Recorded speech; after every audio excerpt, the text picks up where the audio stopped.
Bonjour à toi, je suis heureuse de te retrouver. C'est merveilleux cette octave de Pâques, où nous pouvons nous dire, comme le dimanche de Pâques, Christ est ressuscité. Il est vraiment ressuscité. Alléluia. Cette fois-ci, c'est Saint Jean qui nous raconte une manifestation de Jésus ressuscité au bord du lac de Tibériade. Il nous dit, il y avait là ensemble Simon-Pierre avec Thomas, Nathanaël, les fils de Zébédée et 2 autres de ses disciples. Ces 7 disciples savent que Jésus est ressuscité. Ils l'ont déjà vu 2 fois. Jésus a même montré ses plaies à Thomas. Il leur a donné l'Esprit Saint et les a envoyés en mission, comme lui-même l'a été par son Père. Mais on a un peu l'impression qu'ils sont ensemble sans trop savoir quoi faire ni comment. C'est alors que Simon-Pierre décide d'aller à la pêche et que les autres partent avec lui dans la barque. Ils travaillent toute la nuit sans rien prendre. Au petit matin, ils aperçoivent quelqu'un sur le rivage qui leur demande s'ils ont quelque chose à manger. À leur réponse négative, il leur demande de jeter le filet à droite de la barque. Et là, ils n'arrivent pas à remonter ce filet tellement il est plein de poissons. Le disciple que Jésus aimait reconnaît alors Jésus et le dit à Pierre. C'est le Seigneur. Celui-ci, dans sa fougue, se jette à l'eau, laissant les autres se débrouiller pour ramener la barque et les poissons, afin d'arriver plus vite auprès du Christ. Le disciple que Jésus aimait est le premier à avoir cru à la résurrection de Jésus devant le tombeau vide et les linges posés à plat. C'est sa foi qui lui permet de reconnaître Jésus devant ce signe qu'est cette pêche extraordinaire, après une nuit sans rien prendre. Et Pierre, à son tour, peut le reconnaître. Nous aussi, dans notre vie de tous les jours, nous vivons des moments décevants, comme cette nuit de pêche dont les disciples sont revenus les mains vides. Nous aussi pouvons avoir le sentiment que notre vie bien remplie, nos occupations de toutes sortes qui ne manquent pas, ne rassasient pas notre désir de nous réaliser pleinement. Peut-être que c'est parce que toi et moi, nous agissons tout seuls, sans Jésus. C'est assez facile de reconnaître la présence de Jésus lorsque tout va bien dans ma vie, lorsque tout se déroule naturellement, les rencontres, le travail, les relations familiales et autres. Je peux avoir l'impression que le Christ est de mon côté et agit en ma faveur. Mais lorsque les choses se gâtent un peu, ou beaucoup, il m'arrive de penser que le Seigneur m'a abandonné. Mais c'est faux. Ne nous a-t-il pas dit « Et moi, je suis avec vous tous les jours, jusqu'à la fin du monde ?» Alors si le Christ est là avec moi, je peux lui faire confiance, même quand je trouve la vie pénible. Peut-être que je peux regarder ces situations inconfortables, décevantes, ternes, avec le regard de la foi, en ayant conscience de la présence de Jésus à mes côtés. Et alors, comme pour les disciples, si j'accepte de vivre ces situations plus compliquées avec Jésus, ma pêche sera extraordinaire, même si je n'en vois pas tout de suite le résultat.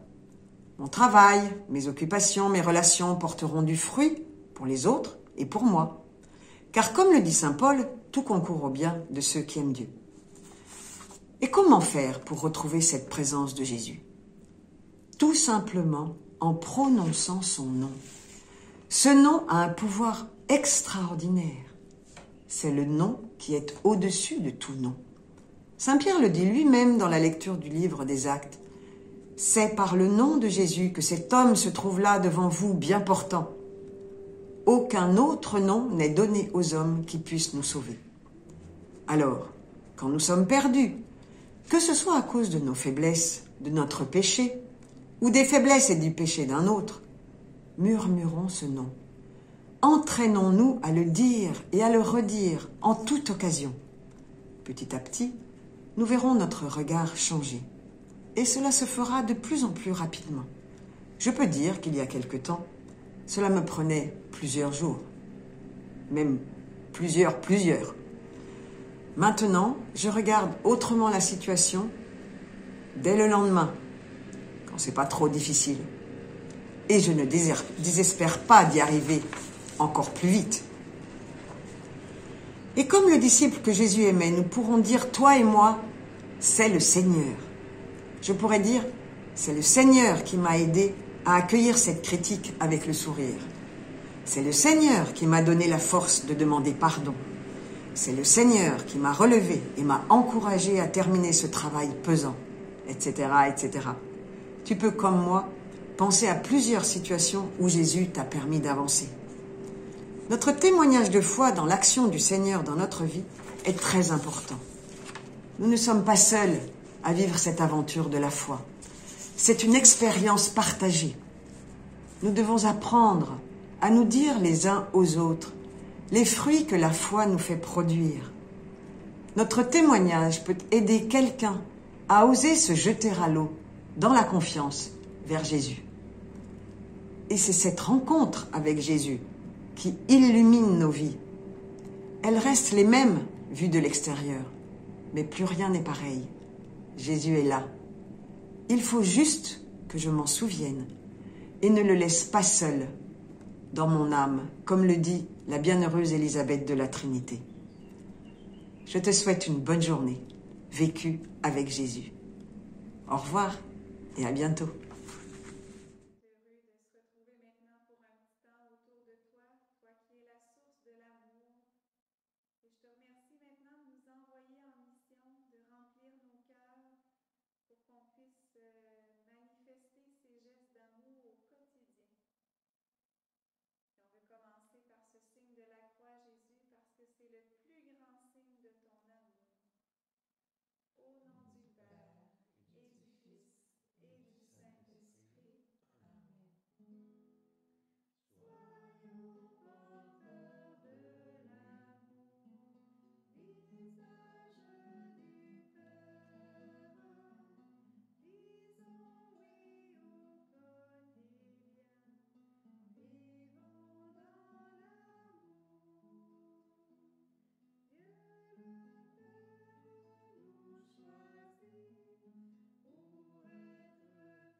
Seigneur, on aime ça, avoir ta bénédiction chaque fois qu'on vient s'adorer, prier devant toi.